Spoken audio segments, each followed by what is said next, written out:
19장은 지금 소돔과 고모라가 하나님의 심판을 받아 멸망하는 장면이 기록되어 있습니다. 이 소돔과 고모라에 관한 에피소드는 잘 알려져 있는 이야기이기도 하죠. 오늘 본문을 시작하면서 모세는 저녁 때라고 시작을 하면서 18장의 사건과 지금 시간적으로 연결되어 있음에 관한 좀 이야기를 해주고 있습니다. 근데 등장하는 것은 이 두 천사인데 그 전 18장에서는 세 사람이 등장했었는데 여기서 어떻게 두 사람이 되었는가에 대해서는 우리가 해석할 수 있는 방법은 사실 없습니다.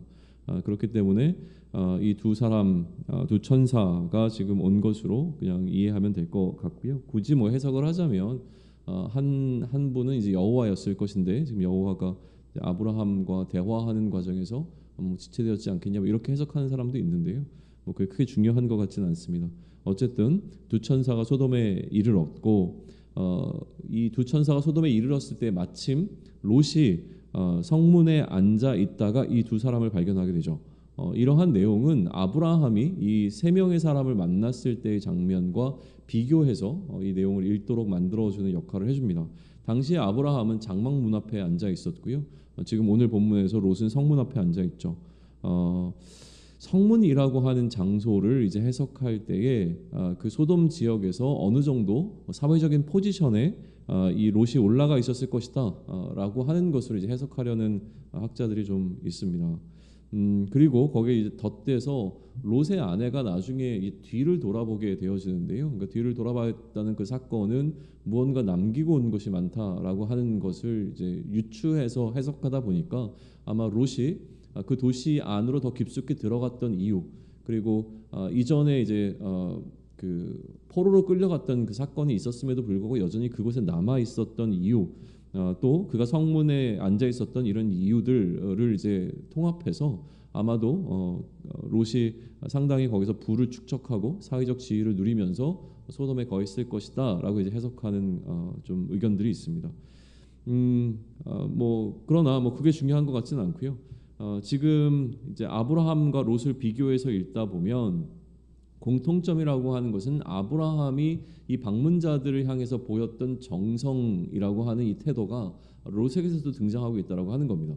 굳이 이제 차이점을 찾자면 그렇게 뭐 방문자들을 대할 때에 롯의 아내였던 사라는 무언가 역할을 하고 있지만 지금 롯의 아내는 전혀 등장하지 않고 있다라고 하는 것을 특이점으로 보기도 합니다. 아무튼 이 방문객들이 롯을 찾아왔고 롯에게 방문자들이 찾아왔다는 소문을 들었던 이 소돔의 사람들이 이제 몰려들기 시작을 합니다. 4절과 5절의 기록을 보게 되면 그 성사람 소돔 백성들이 노소를 막론하고 원근에서 다 모여 그 집을 에워쌌다라고 표현을 합니다. 그러니까 마치 이 장면은 좀 과장됐기는 했겠지만 그럼에도 불구하고 온 소돔의 사람들이 지금 다 롯을 찾아온 것처럼 읽혀지도록 그렇게 이야기를 끌고 가고 있다라고 하는 것이죠. 그리고 난 다음에 5절에서 롯을 부르고 그에게 이르되 오늘 밤 내게 온 사람들이 어디 있느냐 이끌어내라 우리가 그들을 상관하리라라고 이제 요구하고 있다고 하는 겁니다. 이 상관하겠다라고 하는 우리말 번역에 해당하는 히브리어는 야다라고 하는 말인데 이 말은 알다라고 하는 의미와 그리고 이 성적인 관계를 맺다라고 하는 이중적인 의미를 다 갖고 있는 단어입니다. 그러니까 문맥에 따라서 이것이 아는 것인지 아니면 성관계를 맺는 것인지를 해석을 해야 되는데 정황적으로 봤을 때 이 롯이 이렇게 요구하는 사람들에게 남자를 알지 못하는 자신들의 딸을 내어주겠다라고 한 것으로 이제 유추해 봐서 아마도 이들이 요구한 것이 지금 성관계라고 하는 것이죠. 특별히 이제 우리나라 단어에는 남성이나 여성과 같은 이제 성이라고 하는 부분들이 담겨져 있지 않아서 지금 명확하게 드러나지는 않는데 여기 지금 몰려든 백성들이 남자들입니다. 한글 성경을 기준으로 하면 7절에 보게 되면 롯이 이들을 형제라고 부르고 있는 것을 통해서도 우리는 충분히 이제 볼 수 있는 것이죠. 그러니까 이 남성들이 몰려왔고 이들이 요구하는 것이 지금 성관계라고 했을 때 그래서 이 장면을 우리는 동성애라고 이야기를 하는 것이죠. 동성 간의 어떤 성관계를 맺기를 지금 요구하고 있는 장면으로 이해가 되어지는 부분입니다. 조금 전에 얘기했던 것처럼 이렇게 요구하는 소돔 사람들에게 지금 롯은 자신들의 자신의 딸을 내어주는 방식을 통하여서 이 방문자들을 보호하려고 시도를 합니다. 그러나 이렇게 제안한 롯에게 돌아온 것은 비난이었죠. 그 비난의 기록이 이제 9절인데요. 그들이 이르되 너는 물러나라. 또 이르되 이자가 들어와 거류하면서 우리의 법관이 되려 하는도다. 이제 우리가 그들보다 너를 더 헤아리라 하고 롯을 밀치며 가까이 가서 그 문을 부수려고 하는지라. 뭐 아까도 이야기했지만 만약 롯이 이 사건이 일어나기 전에 소돔 사람들과 관계가 굉장히 좋고 나름대로 어떤 사회적인 포지션을 갖고 있었다라고 만약에 우리가 좀 뭐라 그럴까요?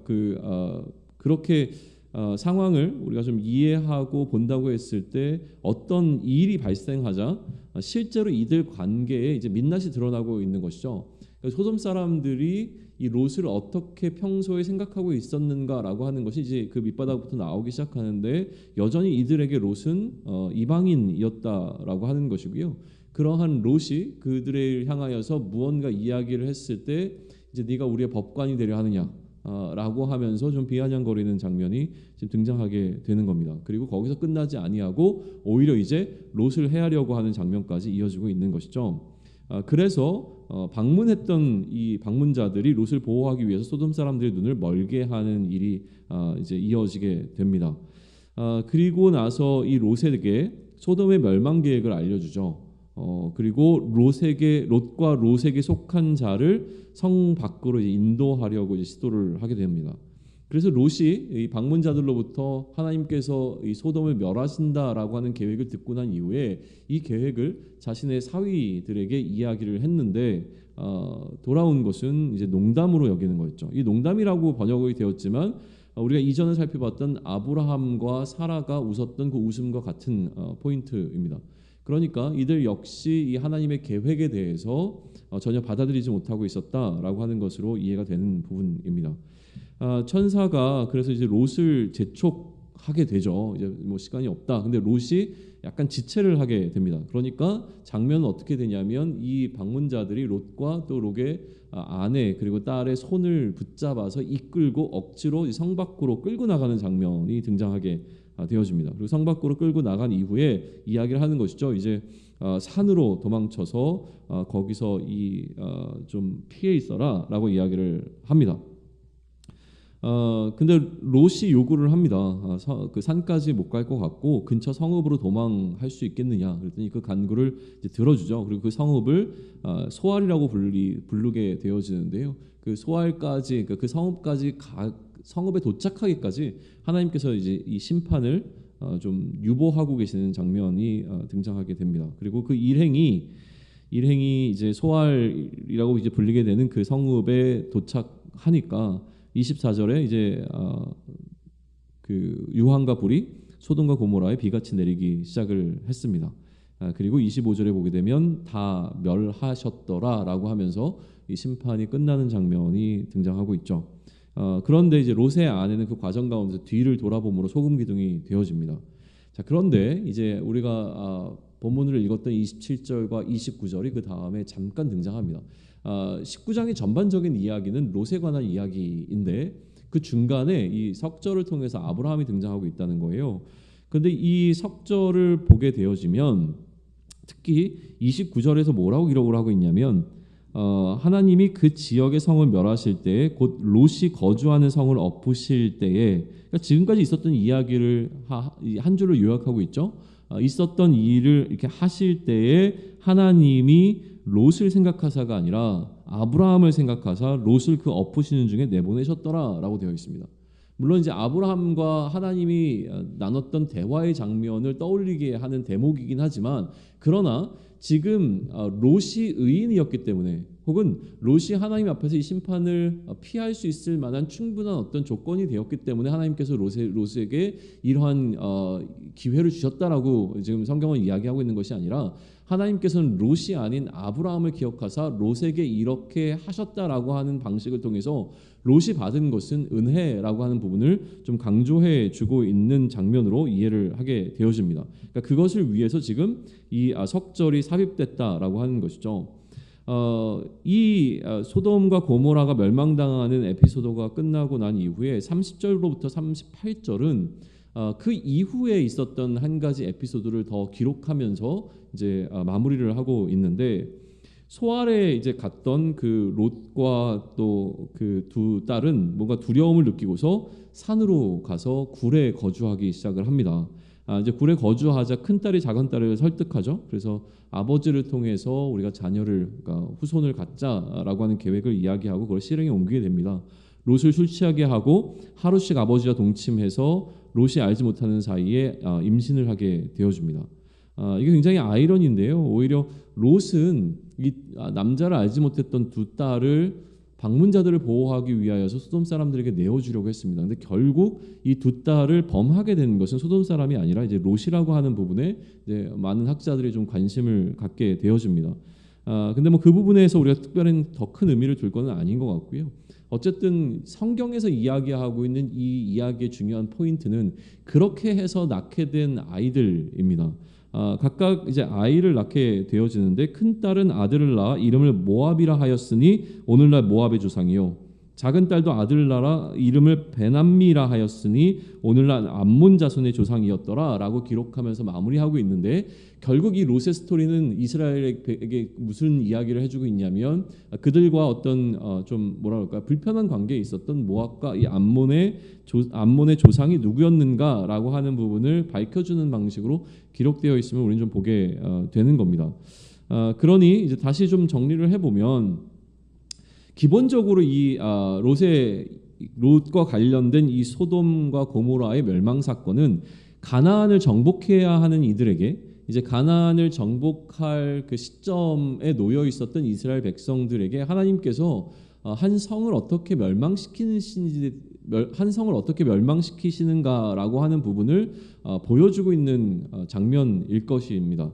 그리고 그 멸망당하는 그 성이 얼마나 악하기에 하나님께서 이러한 판단을 하셨고 하나님께서 그들에게 이러한 일을 하고 계시는가라고 하는 부분을 좀 이야기해주고 있는, 거기에 좀 강조점이 있는 것이죠. 아까도 얘기했지만 성사람 그 소돔 백성들이 노소를 막론하고 원근에서 다 모여서 이러한 악을 행하였더라라고 하는 것을 통하여서 이 성 자체가 하나님의 진노를 받을 만한 성이었다라고 하는 것을 이야기해주고 있다라고 하는 것이죠. 그러니 지금 가나안 성을 멸망시켜야 하는 이스라엘 백성에서는 이 가나안 땅에 팽배하고 있는 악에 관해서 이제 생각해 볼 수 있는 여지가 열리게 되어지는 어떤 계기가 되어지는 본문이라는 생각을 합니다.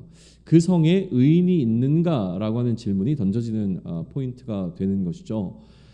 또 이스라엘에게 소돔 사건은요, 노아의 홍수 사건과 비교해서 읽게 되어지는 부분이 분명히 있었을 거라고 하는 거예요. 뭐냐면 의인의 구원에 관한 사건입니다. 그러니까 나름대로 뭐 롯이 의인이라고 이야기되는 건 아니지만 그럼에도 불구하고 그 전에 이제 아브라함과의 대화를 통해서 소돔에 남아 있는 의인들을 하나님께서 어떻게 하실 것인가라고 하는 질문이 주어졌고, 결국은 그 의인으로 그러니까 의인이라고 이제 예측되어지는 그 롯과 롯의 그 가족들이 구원받는 사건이 일어났잖아요. 그런데 노아도 사실 그러한 방식으로 홍수의 심판에서로부터 구원받게 되어졌죠. 그러니까 이 두 의인의 가정이 구원받고 난 이후에 일어난 일도 사실은 그러한 어떤 비교 속에서 우리는 좀 이해해 볼 필요가 있는데, 굉장히 유사한 일이 일어났다는 거예요. 무엇이냐면 두 아버지가 다 술 취한 사건이 지금 등장하고 있습니다. 그 아버지가 술 취해서 일어난 어떤 사건의 디테일들은 다르지만, 그리고 그 상황을 대하고 있는 자녀들의 태도도 사실은 좀 다르지만, 그러나 그 노아에게 일어났던 일을 통해서 가나안이 저주를 받았고요. 그리고 롯에게 일어났던 일을 통하여서 모압과 암몬 족속이 이제 시작되는 장면이 기록되고 있다는 거예요. 그러니까 결국 지금 이 두 사건을 통하여서 이스라엘 민족을 둘러싸고 있는 어떤 족속들과의 관계 속에서 무언가 그들의 틀어져 있는 부분들을 계속 이야기해주고 있는 뉘앙스가 계속 보인다라고 하는 것이죠. 그러니까 이것이 이스라엘 백성들에게 메시지로 다가간다면 출애굽이라고 하는 구원을 입은 이스라엘이 가나안에 입성하고 난 이후에 그럼 이들은 어떠한 삶을 살 것인가에 관해서 굉장히 강력한 메시지를 줄 수도 있다는 생각이 드는 겁니다. 홍수의 심판을 피했던 그것으로부터 구원받았던 노아의 가정과 또 이 소돔과 고모라에 행해졌던 이 불심판을 피했던 롯의 가정 가운데 일어났던 일, 이것과 병행해서 이제는 출애굽이라고 하는 사건을 경험하고 가나안 땅에 입성하게 되는 이스라엘이, 그럼 이스라엘이 가나안에 입성하고 난 이후에 이들은 이제 어떻게 살 것인가에 또 주목해 볼 수 있게 해주는 역할을 했을 거라고 하는 것이죠. 우리에게도 이 본문은 굉장히 큰 의미가 있습니다. 이 소돔과 고모라는 너무나 유명한 에피소드인데도 불구하고 다시 이 소돔과 고모라에 있었던 그 하나님의 심판의 장면을 묵상하는 가운데 상당히 놀라게 된 것은 무엇이냐면 오늘을 살아가고 있는, 그러니까 오늘 우리가 살아가고 있는 이 시대를 포스트 모던 시대라고 하는데, 이 소돔과 고모라가 멸망하던 그 시기에 있었던 지금 사회적인 분위기와 포스트 모던 시대라고 불리는 오늘날의 시대적 분위기가 너무나 유사하지 않은가라는 생각을 갖게 한다고 하는 것이죠. 무엇보다 진리의 가치 판단 기준이 무너진 것이 동일해 보입니다. 포스트 모던 시대의 특징은 절대성이 사라지고 모든 것이 다 상대적이 되는 것입니다. 그러니까 틀린 것이 아니라 다른 것이라고 이야기하게 되어지는 시대에 우리는 살고 있다고 하는 것이죠. 절대적인 기준이 존재하지 않을 때는 합리적이라고 이야기하는 것이 굉장히 위험성을 내포하고 있습니다. 절대적 기준이 없기에 그 다음에 각자가 생각하는 그 옳음이라고 하는 기준, 내가 생각하는 합리적이라고 하는 그 기준을 따라 살아가는 것이 얼마나 위험한지에 대해서 알려주는 것이 오늘 본문 가운데 포함되어 있는데요. 딸을 내어주려고 하는 롯의 생각에 대해서 우리는 절대적인 기준을 놓고 보게 되면 어떻게 롯이 그러한 결정을 내릴 수 있었을까라고 우리는 반문하게 되지만, 당시 시대적인 분위기를 보게 되면 그것이 틀린 생각은 아니었을 거라고 하는 것이죠. 더 나아가 아버지를 통해서 후손을 이어가려고 했던 이 두 딸의 생각을 우리가 어떤 절대적인 기준에서 놓고 본다면 충분히 비난해야 되는 어떤 일이지만, 그러나 그 부분에 있어서 성경 자체도 일단은 판단을 유보하고 있는 것처럼 느껴진다고 하는 것이고요. 이 두 딸도 그 시대 속에서 살아왔기 때문에 그 시대적인 어떤 코드를 반영해서 이러한 생각을 하는 것이 그들에게는 합리적이라고 생각했을 수도 있었겠다라는 좀 생각을 해보는 겁니다. 그들이 아버지를 통해서 후손을 이어가겠다라고 하는 이 생각이 당시의 시대적인 분위기를 반영했을 때는 꽤 합리적인 생각처럼 이제 여겨질 수 있겠다라고 하는 겁니다. 31절에 보게 되어지면 큰딸이 작은딸에게 이르되 우리 아버지는 늙었고 온 세상의 도리를 따라 우리의 배필될 사람이 이 땅에는 없으니 라고 기록되어져 있습니다. 여기에 기록되어 있는 이 단어들에 우리는 주목해 보기를 원하는데요. 지금 이 두 딸, 그러니까 큰 딸이 작은 딸에게 무슨 이야기를 하고 있냐면 온 세상의 도리를 따라라고 하는 표현을 사용하고 있다고 하는 겁니다. 세상의 도리를 쫓는 행위로서 이들은 이런 결정을 내리고 있는 것이죠.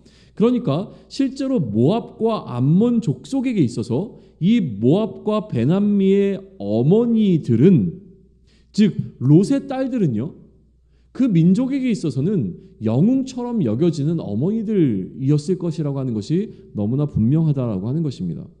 이 시대에 동성애라고 하는 것을 옹호하는 사람들이 영웅처럼 대접받고 있는 것을 한편에 보게 되어집니다.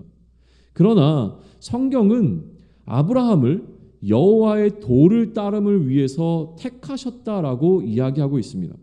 온 세상의 도리를 따라, 그러니까 온 세상의 도를 따르기 위해서 택한 것이 아니라 하나님께서는 아브라함을 여호와의 도를 따름을 위해서 택하셨다라고 분명히 이야기를 했다고 하는 것이죠. 이스라엘 역시 여호와의 도를 따름을 위해서 택하신 것입니다.